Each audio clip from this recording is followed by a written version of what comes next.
Alameen. Good evening. Peace. Assalamu alaikum. Everybody enjoying themselves? Yes. I know I have. Praise be to Allah. And this community and this Savior's Day is something so special and so dear to my heart. That I always have fears. I was concerned coming over here this weekend about how dear brother Daniel Habib was doing, and because we were sending du'as for his loss this week, and his wife passed on Valentine's Day, and I said, wow, that's a powerful message. I remember the first time I saw her smiling face, and I said, wow, she's such a beautiful sister. I said, Allah has blessed us with another great work. But she professed Christianity, and she was a very powerful spirit. But she loved and sincerely loved us and our community and our leader in her heart. And I said, wow, I said, we live in prophecy. You know, Imam Muhammad said he would quote the history of one of the signs of the end of days, so it wasn't that you will see Jesus and Muhammad together. And I said, we're seeing this and witnessing this on all levels. So it's a wonderful thing that the twin of sleep is death, that we all transition. And I felt so happy seeing him walk in the door today. He's here with us in good spirit, looking sharp as usual.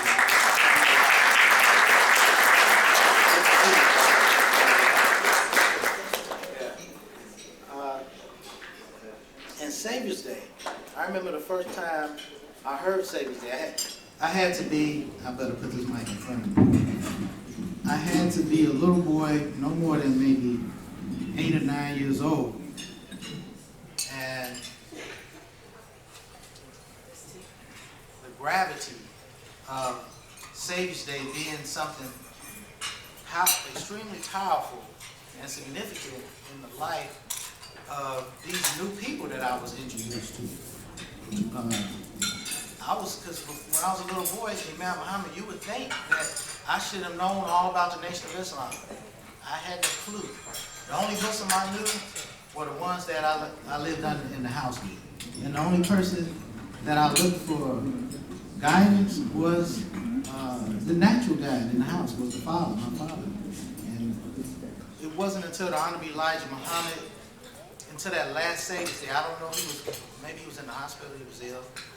And it was just before Savior's Day, and he passed. I think he passed on Savior's Day or before. The day before. The day before, yeah. I remember all that real clear as a young man. And the thing about it is, all at once, I was introduced to this community. My father sent me. I knew I was a Muslim and different, and the Catholic school respected the school, the Montessori schools that I went to. They had a church next door. They used to go to mass, but I sat in the room until they finished by myself. It might have been a nun in the room or somebody, I don't know.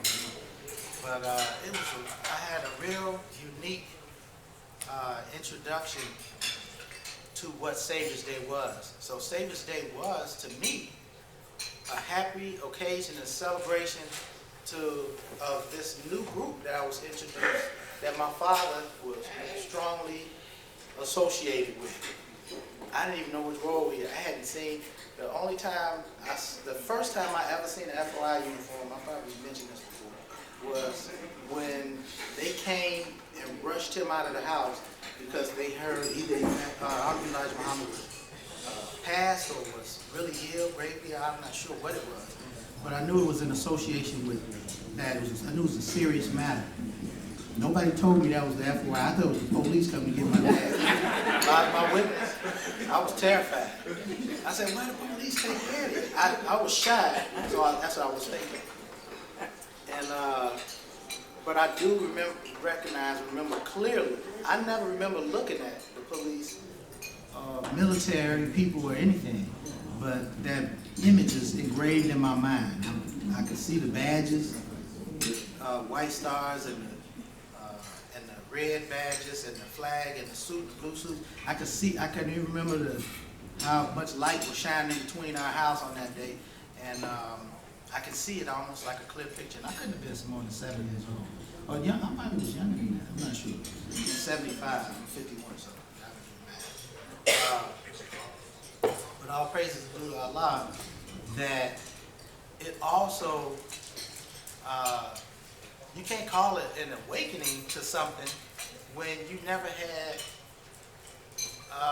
any knowledge that you didn't have something to awaken to. You know, I didn't know that we didn't have nothing. I had a sense of, because most of my mother's family were Christian, but so I had a sense of that we were different from the average, and I associated my buddies in the neighborhood, they were Christian. But I discovered that we had something unique to ourselves. And today, celebrating Savior's Day here, it came to my mind that we still are celebrating something very unique. That if you look around and see what we have as a people that we've established and that God gave to us and blessed us with, Savior's Day is one of those things that we have that nobody else can claim. That's right. That's right. And Allah did that for a reason, because I believe that Savior's Day, once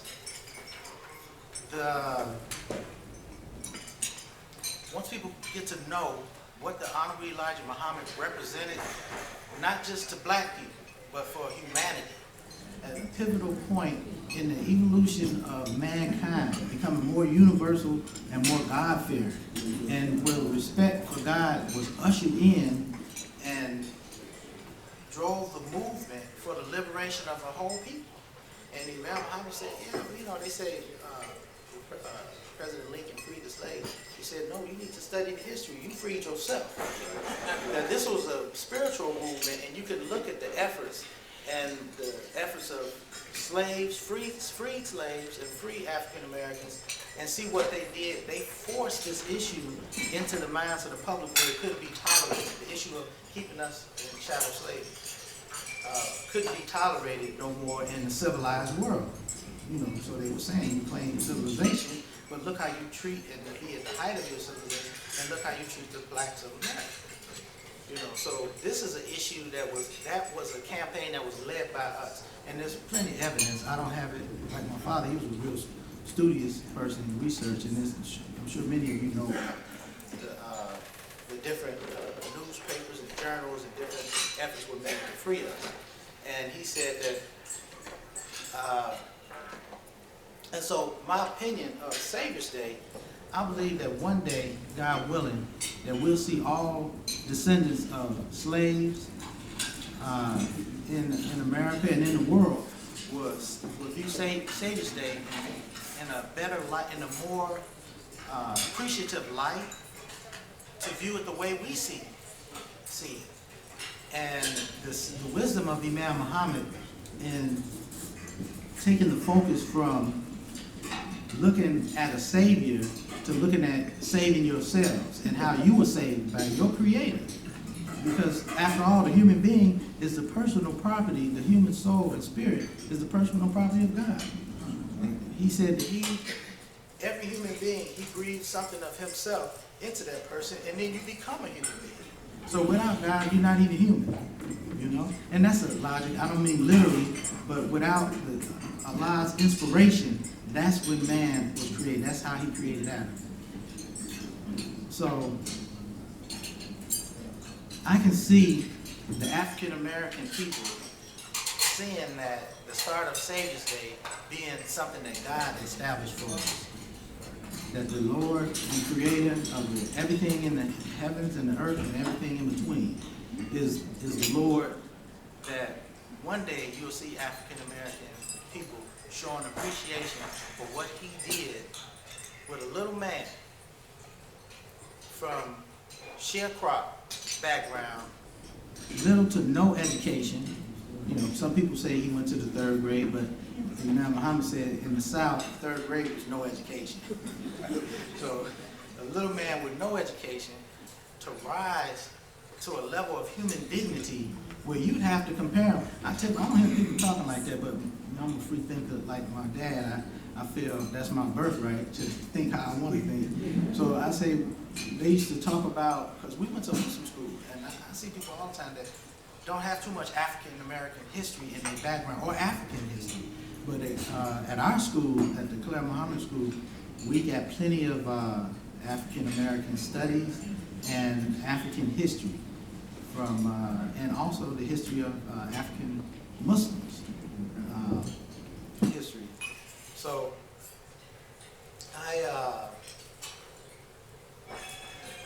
I believe that our people, the most we get is that, and what attracts us is the Afrocentric idea. That we were great, Honorable Elijah Muhammad taught this, that we were great rulers and kings and queens and had great high-level skill societies, which is all true. Medicine, and science, and especially architecture, builders. That the African American people had a longing for identity, because after all, we were slaves raised and bred like animals, as to be slaves and to mimic the life as servants of our former slave master. So, but to see a man rise up who resembles more that greatness of the African past than the common black man in America is a true sign from Almighty God that He has power over all things, and that the human being is His property, and that redemption would be His for the black man of America. And this is something that I believe that all black people can identify with. Honorable Elijah Muhammad, he was as close as we'd ever get to an African American king in America in modern days, and he was a sign for us. He built a civilization for us. That's right. Yeah, there's no other way to describe it. He built a civilization for us in America, independent of America. That's right. And only Allah will let that happen. I don't think that it has ever happened in America. I don't know if it happened in any other country. And I would be willing to bet, or get, one for a better word, that you'll never see anything like that again. It's because of our unique situation that Allah allowed that to happen, to redeem the African American man. And then after the passing, some 70 years, what did you say? More than 70 years after Honorable Elijah Muhammad is 75, 33 years after his passing, to have an African American president that represents our plight, represents our spirit, to rise to the height of leadership, to become the one that the free world is looking to for leadership and respected as the leader of the most powerful nation in the world during the height of civilization on earth. No civilization has enjoyed the greatness and the advancement of technology, social advancement, mainly social advancement. We're still the most socially advanced country in the world. And to have an African American male, I remember at, where were we? We were taking a tour. That might have been at the convention. The young brother was sitting at the, I think it was Maghrib Salat, and they introduced me, let them know that we were there. No, it was at the, this was during the picnic, but we visited a masjid that was mixed in culture. I think most of them may have been immigrants, and I had mentioned that to me, what President Barack Obama represented as a sign for African American people, because I had heard the story, and I'm not big on Hadid and all the translations, so I didn't know it was another explanation you could give besides the one that I heard. I heard that one of the signs of the end of days would be that the nursemaid would give birth to its mistress's master. said, well, it sounds almost like a little puzzle that you need to figure out. And so I tried to figure it out. I said, with a nursemaid, well, that's slaves. So that's us, that's all of us. So how does the slave give birth to her mistress's master? So the mistress just means her mistress is the master's wife. So that means she obviously gave birth to a child that I'm assuming was fathered by the master. And that child became master of the master. You see? So where's the president of the United States? Is he not master? We don't use that language no more. They destroyed that. Master used to be a term of endearment or respect. Even slave was once a term of respect until chattel slavery made it such an ugly, horrible, vicious thing that no human being would ever want to be called a slave. But at one time in the history of man, slaves was just like, you know, they work for me. These are my servants. They work for me. Or this is my slave. Until it was corrupted and Allah had to send a message with Muhammad SAW that no human being is to be called slave. That you are all slaves of Allah. So this is a wonderful, wonderful thing and a wonderful event that from the same African American people, you have one that stood up in the face of all of the racial arrogance and all of the disrespect for humanity and all of the atrocities that were committed on a people that even the most cruel mind couldn't make up and invent more torturous ways to humiliate and torture their enemy. I don't see a mind, I think you lose your mind trying to keep up with what they did to us. You couldn't do it. I don't think it's no evil exist. It could be, but I would pray that there's no evil existing on the earth like that. The evil that was done to us as a people. Just completely destroyed a people. Made out, made a slave. Took the human being out and put a slave in. And how low they put us, you would insult an animal. And that's a fact. All you have to do is study history and research. But for Allah to elevate us to the point where nobody can deny the value of President Barack Obama to us as a people and as a redemption for us and the ugliness and the put down, because we have him as an example that the world sees. Now you say, well, we had Honorable Elijah Muhammad, we had Frederick Douglass, we had Du Bois, different other African American people, but you didn't have one. They had the power to put the finger on the button, as they say. He had the power to control the greatest and largest economy known to mankind, and led and ruled gallantly with humility, poise, grace, and wisdom and beauty. He didn't unlike any other president that I've ever known of. Now, I could be wrong. I didn't study all the presidents, so I may be biased. But he's one for the record books, that he was more than just a president. He was a great leader of human beings and for the human spirit. And the world would never be the same after him. And we would never be oppressed in our souls the way we were after him and because of him. So all of us should make a point to share this history with our children, because they're going to hear the bad history. And they try to pretend like they sugarcoat it and hide it, but that's the scheme of the devil. The devil pretends like, oh, we're not going to talk about this evil that happened no more.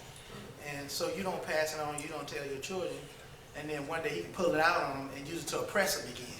I tell my children all the time. I used to get criticized. They say, well, you talk to them like that. Don't tell them that's all this innocent is. No, that's a human being. As long as I have breath in them, I'm going to prepare them for what they have in store in front of them. For example, my young son, he brought a paper home, and it said, he called it something. It was something to describe himself, who he was. So he said, my name Barack, it means blessed. And then afterward, there was something about born in color. I said, where you get that language from? We don't talk like that. And so I knew somebody had planted in his head, and I knew it was, well, I don't know what their intention is, because the person tried to ask me, because I put some comments, I put like a 20-word comment on how African Americans and civil rights fought, and some gave their lives to not have these type of language that are used to describe an entire people, like color, like nigger, like, you know, whatever, coon, spook. These are derogatory terms. And so I was explaining to him, and I said, this is Black History Month. So I said, I'm writing this for him, not for you. But when I saw that color, I said, we don't talk like that. And, you know, of course, they were explaining to me that the colors were for spring colors. And I said, oh my goodness.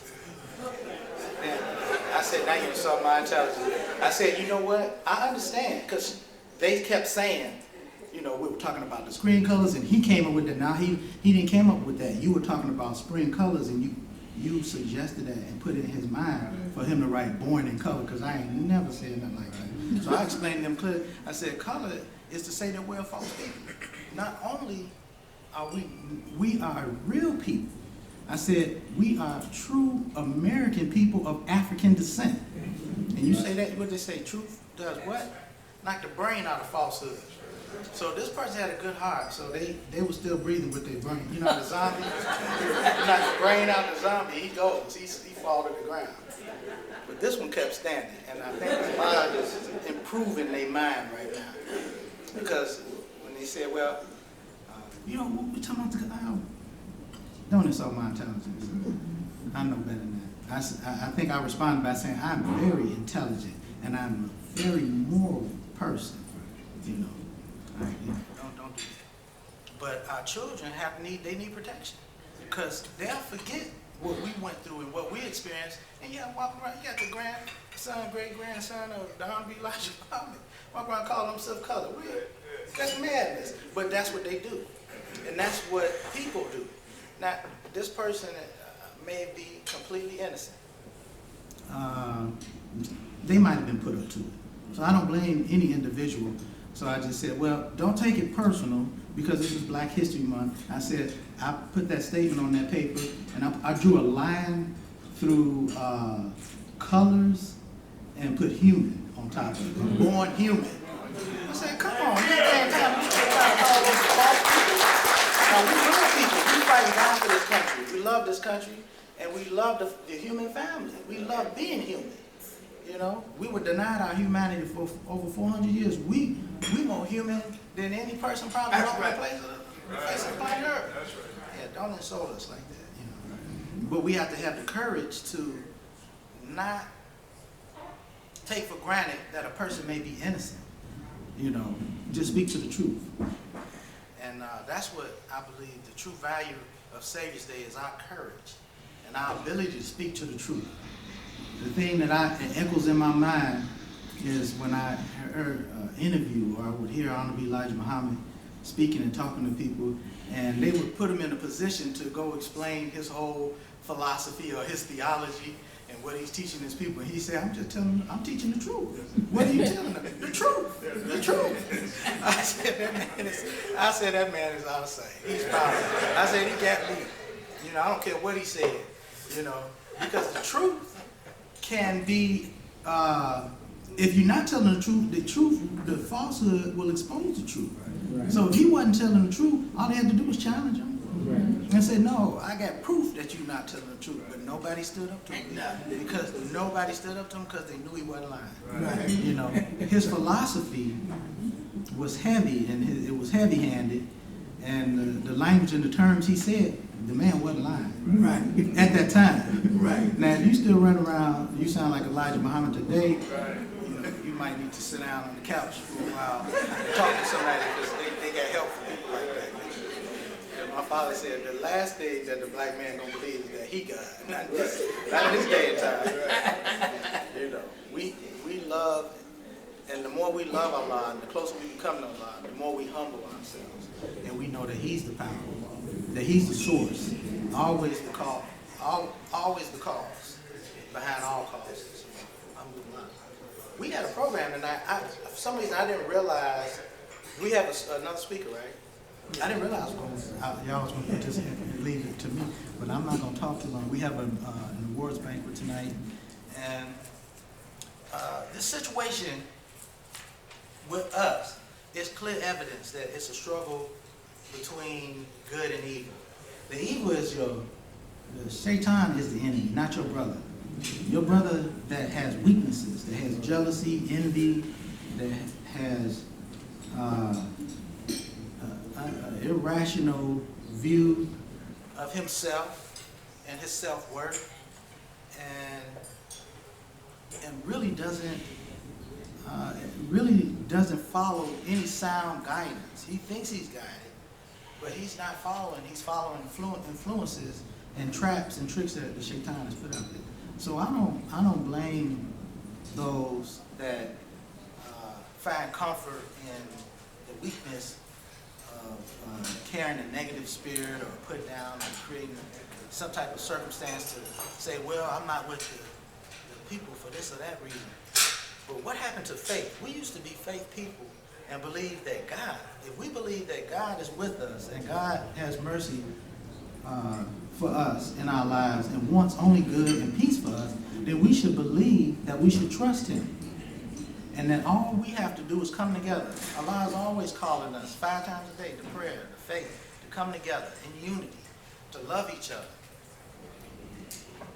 If we would just do what the pioneers of old did, just answer the call to faith, answer the call to unity, and let God do the rest, we'll be okay.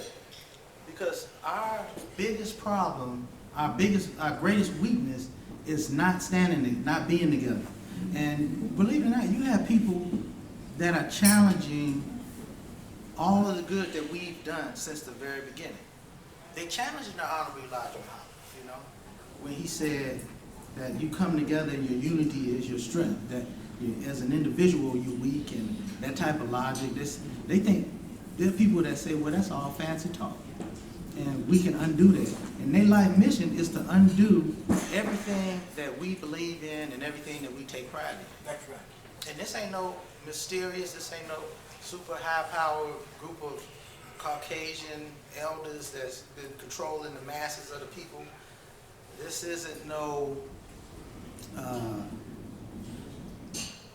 group of an evil, I guess, Muslim cult or something. It's not the Nation of Islam or Minister Farrakhan, or is not some Christian group that hates Muslims or Jews that hate Muslims. These are these are human flaws and human weaknesses.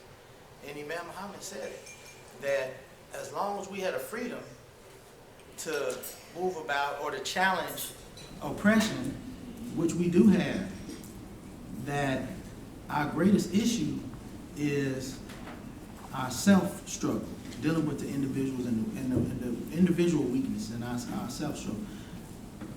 But there are individuals that have made it their life mission because of their own weakness. They don't want to look at themselves in the mirror and see their own flaws or their own weaknesses.